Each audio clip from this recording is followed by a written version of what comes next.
Ladies and gentlemen, welcome back to another episode of the Working in Hockey podcast. I'm super excited for today's episode. Lukas is back. He's super excited for today's episode. We have Mitch Stewart joining us, the head performance coach of one of the most fun teams in the NHL right now, the Utah Mammoth.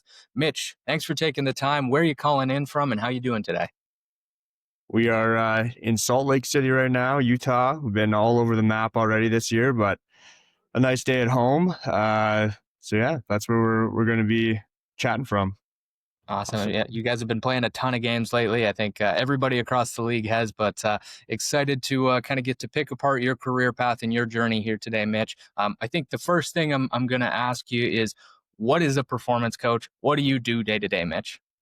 Yeah, well, thanks for having me. And performance coach, I feel like a lot of people have shifted their verbiage over the last, couple of years from strength and conditioning coach to performance coach. And the purpose of that is that it really does encompass a lot more than just lifting weights. We're not just the weight guys.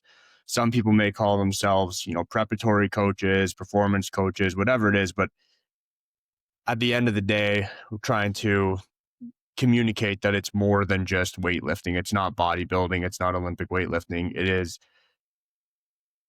everything that we can do to improve player readiness on game day.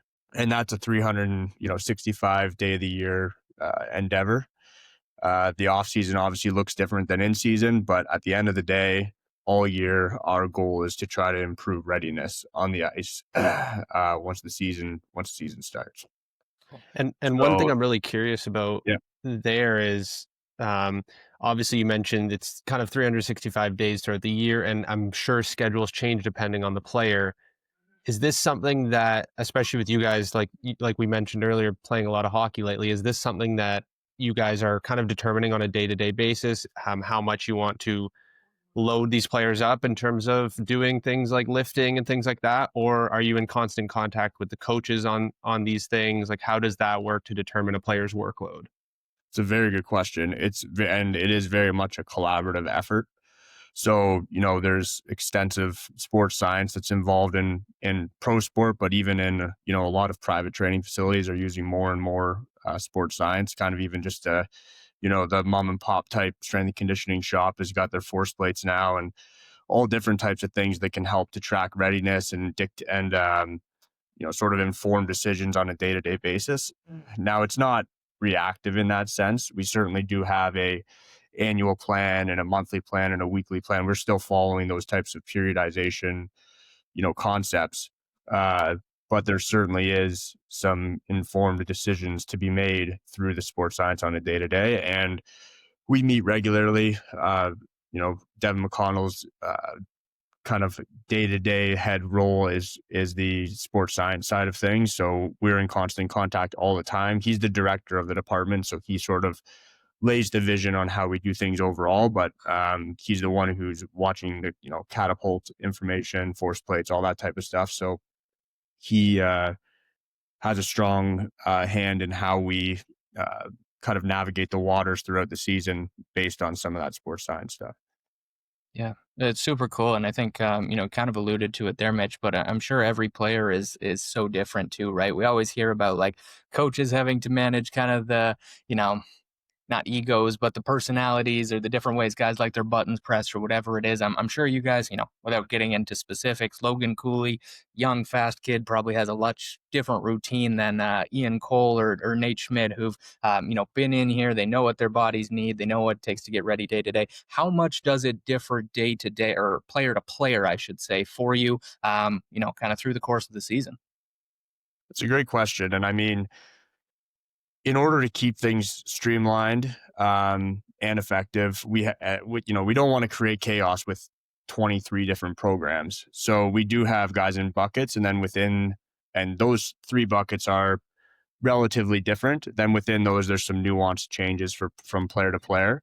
So that keeps things moving smoothly throughout the season. It allows for a high level of individualization, but it's not, to the point where we have 20 plus completely different things going on.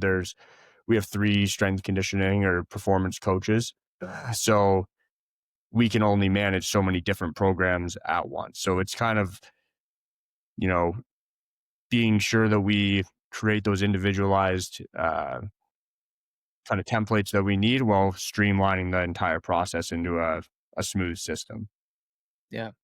And as Nick mentioned there, obviously there are probably some decent differences within veterans and then especially rookies. Like nowadays, are you noticing rookies coming into the league a lot more prepared than maybe in years past with different technology that's come throughout like this recent decade? Or are rookies still kind of having to learn that transition to pro hockey and kind of everything that goes into it with more grueling schedules that there is typically?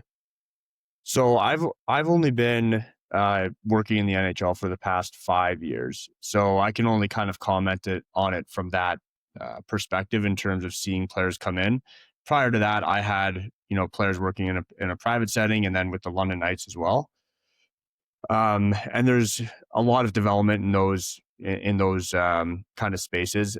And as players come into the NHL, I would say that they fully understand that there's more than just practicing games, and that physical preparation and training is a huge part of becoming the best player and being the most ready to play 82 games. Uh, with that said, dialing in what may be the most appropriate routine for them throughout the season to stay healthy and stay ready. There's some developing to be done in those areas. I can't comment, and I think for the entire 5 years that I've been part of the organization, that's been the truth. That people, players come in knowing that there's more to hockey than just playing hockey, and I imagine it's been like that for quite some time. The development really is in the how tos and the things that they need to do to stay ready. Yeah. Yeah. Yeah, and you touched on kind of the 365 there, and it's a full year round process. How do you guys, with the team there, kind of work with or coordinate with guys, personal skills coaches or strength coaches back home when they're out in Kelowna for the summer or they head back overseas to Europe for the summer? How much kind of planning goes into that? Because it's you're in the day to day, you're pushing for the playoffs, and then boom, the next day everybody's flying back home, right? It's great. Another great question. I mean, we are all over the map throughout the off season as well. We go and visit players. We Cool. develop relationships with their strength and conditioning coaches, performance coaches that they have in the off season. We work collaboratively with them. We have programs built out for players in the off season, and for the most part, we work with their strength coaches to tweak and adjust those things. We don't want to take that away from them either. Obviously, they're seeing them day to day, and there are, some important nuances in training that'll come up from, obviously what you're seeing day to day. Uh, so those relationships with performance coaches that are working with, the players on our team in the off season are very, very important. And I think we've been really fortunate to, across the entire team, and players also coming up that are kind of in the development tracks, having good relationships with all those strength and conditioning coaches has allowed us to really push their development from the time they're drafted all the way until the time they're playing, hopefully playing for the Mammoth. We would be remiss if we didn't talk about the new facilities you guys got there. I mean, I think everybody saw the photos this summer from, all the work that was done there to bring the training facility and the practice rink to probably the highest standard in the NHL there. How cool is it just to look around and see the items you guys have at your disposal and just how new, modern, and advanced? I mean, you talk about the force plates to everything else. It just must be awesome getting to work there. It is unbelievable. I mean, they have left no stone unturned in developing this facility for us and for the players to ultimately be as ready as they can be to hit the ice every single night. And yeah, I mean, they go above and beyond in every category that you can imagine, from the technology that they've given us in the gym to the recovery modalities that they have for the players. As you see the schedule this year and every year, it's pretty wild, and recovery is a huge part of that. I mean, one of the many reasons that we may call ourselves performance coaches rather than just strength and conditioning coaches is that a big part of our job is informing on recovery practices, not just bench pressing and split squats. Yeah, yeah, that's definitely fair. Is there Is there one piece of equipment or machinery there, Mitch, that you've been dying to have the last couple of years, and now you guys have it at your disposal there? You just couldn't be happier about it? I actually, there's a lot, but Yeah, I'm really loving all the new Kaiser equipment that we have. They have this new, what they call it, A400 series, and it gives a lot more information than the previous Kaiser equipment, and also it's all downloadable, so you can, create like all of us strength coaches enjoy our Excel sheets, and looking at all these different metrics that we can pull from different systems. And I've always loved the Kaiser equipment, but it's been difficult to kind of extract some of the information that you would get on the screen in real time, but it wasn't going into any kind of hub or cloud or anything like that. So I love that. And then there's we yeah we have more technology than you could ask for. It's that's it's so pretty cool. awesome. So there's lots of great stuff. It's come a long way from dumbbells and rice buckets. Now, yes, it has.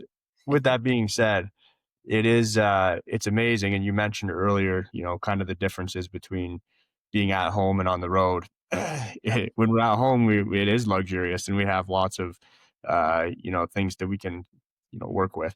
Whereas on the road, that's where the real creative strength coach has to come out at times, because at every facility that we're at, we have a gym space, but it's not necessarily what you've seen on social media and what our facility looks like at home. We have, sometimes it's a hallway, and we always have the same setup with the dumbbells, trap bar, kind of all the essentials.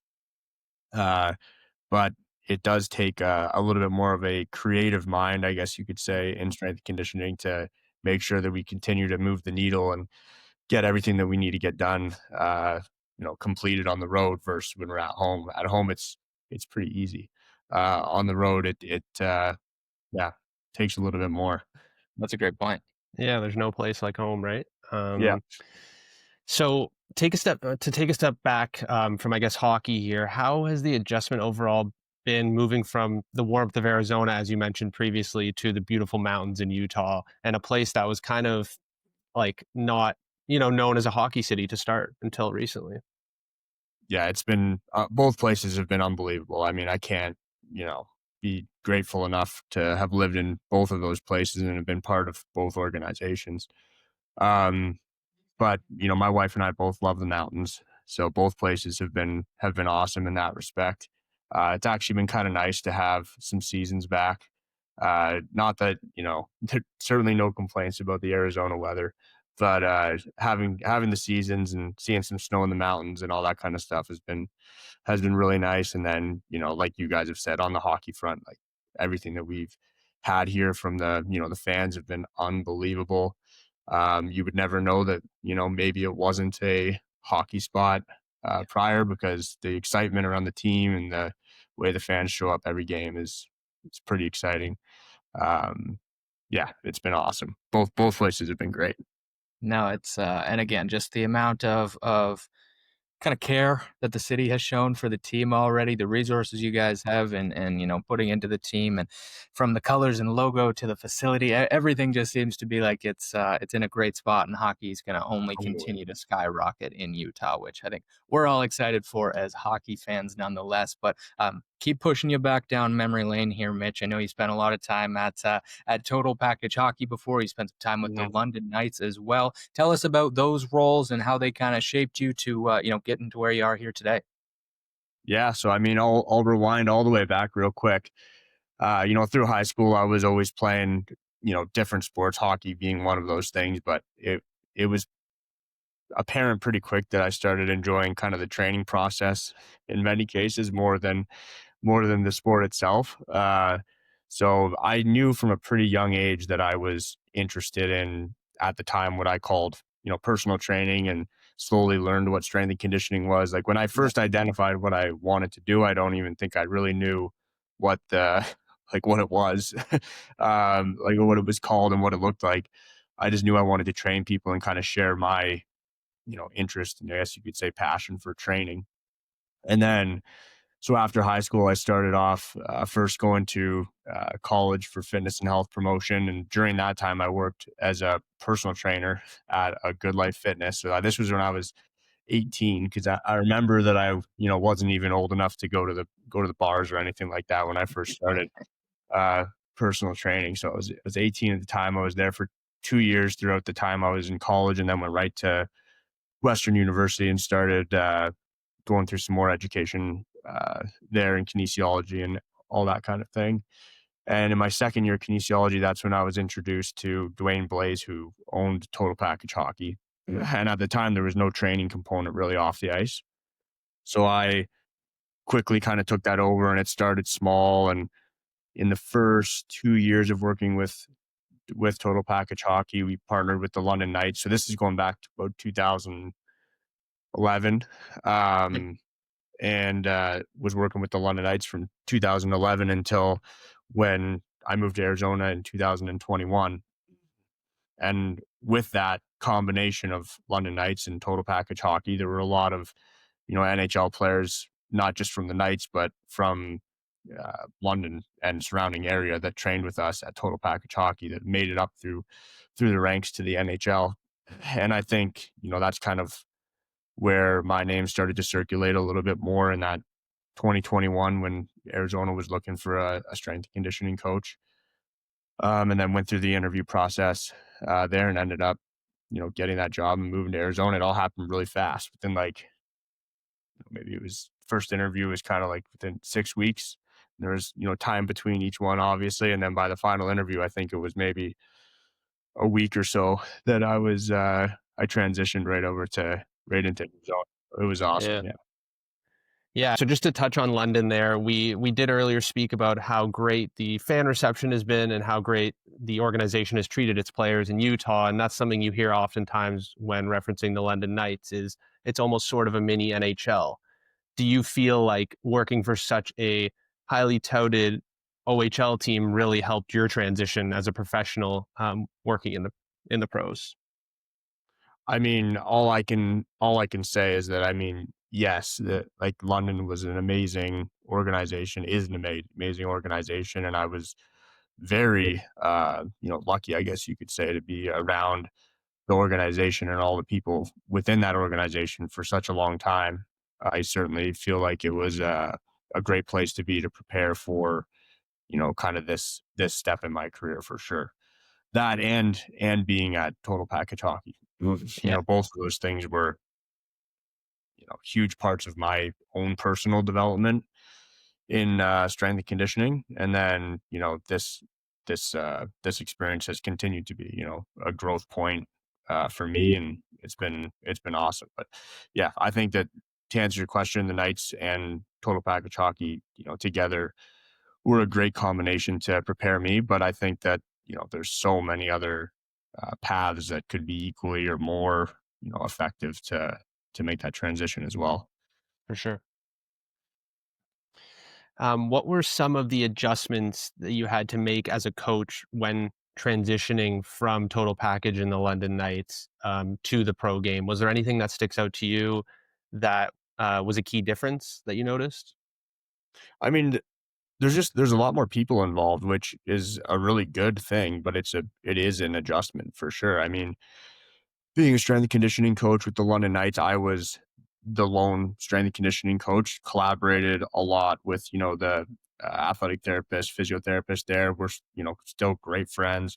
Um, but that, it was the two of us communicating about, what we were going to do and how we were going to move forward, in terms of their physical development. Whereas, in the NHL level, there's so many people involved, which is a great thing. But just that collaboration, you know, is a little bit more complex, I guess you could say, in terms of how the information flows from one person to another. And I think we do a really good job of it. But it certainly is an adjustment going from, kind of a one man show to a little bit more of a, you could just call it like a complex environment. Yeah. With more collaboration, more information. It's actually really exciting and what drives a lot of that, growth that I was talking about. Yeah, yeah, I think that's well said. You know, we always kind of correlate it to the business world where it's like, okay, you're at a startup if you're a junior or a college team. Now you're at a Mhm. big company with the NHL level, right? And you've got all these cool people, smart people, resourceful people around you. So there is so much for you to tap into, but it is an adjustment period, like you said, of figuring out how those relationships and which strings to pull along the way. Um, General question here, Mitch. I feel like we hear all the time these days about kids who only play hockey. They play hockey all year round. They've got skills coaches, whatever else it is at such a young age. Again, general question, maybe your thoughts on it. Are we doing things too early for kids these days? Should they be focused on other sports? Should they just be focused on enjoying the game? Or are some of these things the reasons why we have young players breaking into the NHL at 18 and taking over like we're seeing these last couple of years? Yeah, I mean, in general, I would say that forcing or pushing kids into a one track sport too early out of parent interest is, obviously not a great thing. I always think of even just, Wayne Gretzky talks about in is it like The Path to Greatness or something like that, a documentary. And he talks about how when he was younger, he played all kinds of sports, but he also spent so much time playing hockey, and it was fully driven by him. His parents weren't telling him to go out in the backyard and shoot pucks for 2 3 hours. Like, he was going out and doing those things, but purely from his own interest. And I think what that just circles back to is that in those younger ages, it's so important that kids are having fun with sport, with hockey, without going down the rabbit hole of, early specialization and some of the, physical elements that may come along with that, which is a very real thing as well. I do think it's very important. And not only do I think there's a lot of evidence in long term athletic development that playing multiple sports is very important for younger developing athletes. So it's at this point, it's not even a coach's perspective and just thought that it's important. There's a lot of evidence that also supports that. So when you see some of these organizations pushing kids to be part of the team, 365 days a year at age 12, um, it just doesn't really check out from a seasoned coach perspective, or even from more of an evidence based perspective. So I do think that we probably need to make some adjustments in that mindset. Yeah, yeah. No, I think it's such an interesting conversation. We could probably fill up a whole nother podcast on that topic alone, right? But I think, being a Leafs guy, like everybody says Austin Matthews has such good hand eye. They played clips of him doing batting practice at the Rogers Center, and he's hitting home runs like he played baseball growing Right. up. That's why he has good hand-eye. Or like, you take it all the way back to when Gretzky would race Pele and Sugar Ray Leonard, like those clips. Like these guys are training different areas, different sports. And to me, that's, hockey is the true athlete sport, and all those things funnel into it. But you're the subject matter Couldn't agree. expert there, not me. So I Couldn't agree digress. more.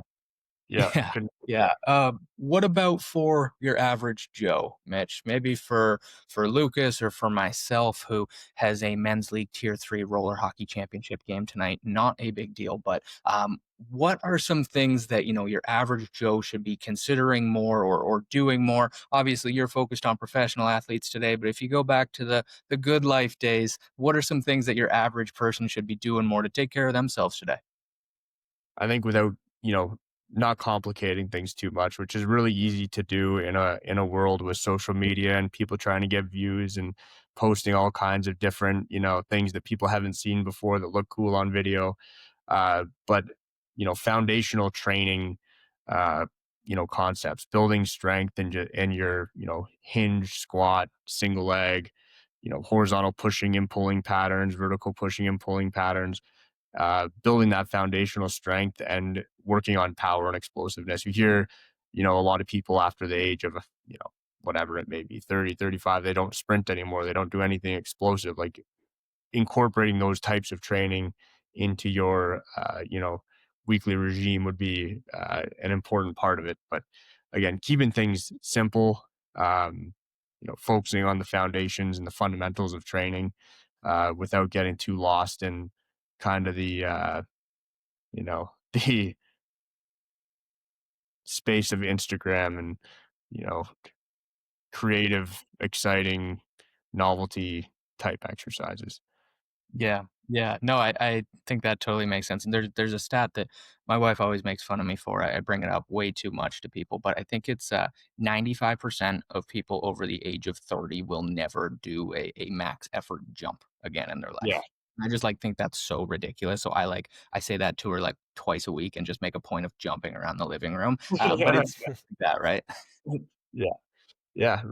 Remaining, young and robust. Yeah, absolutely. Lucas? Yeah, so Mitch, we usually wrap things up asking for some career advice, but I'm going to break this into a two-parter for you. I know you obviously have many certifications yourself, such as being a certified personal trainer, certified strength and conditioning coach. Um, what, if any, certifications would you suggest people start to explore if they're looking to get into a similar field as yourself?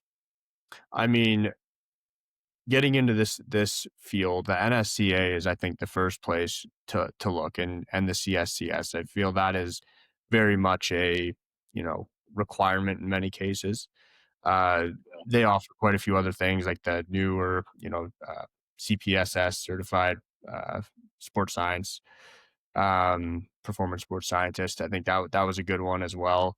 Uh, I think it's important to not get too lost in the certifications either, and to follow the areas that you may need to develop in most. So CSCS is probably a foundational certification, and then from there, I think it's important to look to the people around you to help kind of make you more aware of the areas that you can become better and seek certifications and education in those specific areas rather than just following the advice from myself or anybody else that's more general. So I think having an objective view on yourself and where you need to develop is becomes very, very important after kind of those first foundational education points, from your undergrad to your master's and CSCS and different things like that. Then it becomes a lot more contextual on where you need to develop. Awesome. And then part two, more general, what is the best piece of career advice you can give anyone looking to work in hockey? I think it's very important to be in an environment where you can stay engaged and excited about showing up every day. Because as soon as you're not excited about showing up every day, I mean, this is a career that involves, a high level of, in smarts in the field, but also energy. And if you can't show up with energy, can't show up excited, and to be genuinely interested in, what you're doing every day, then it's probably time to switch environments. Uh, so yeah, remain engaged throughout the entire process is probably my biggest piece of advice. I think that's great advice, and your role is one that has a lot of late nights, early mornings, long flights. It's very involved, but I mean, I think the passion that you just touched on, Mitch, is evident in hearing you talk about your work, how you got here today. So we can't thank you enough for the time here and coming on, sharing your story with us. Best of luck the rest of the season here, Mitch, and again, truly thank you for the time. Yeah, appreciate you guys having me out. Awesome. Thank you.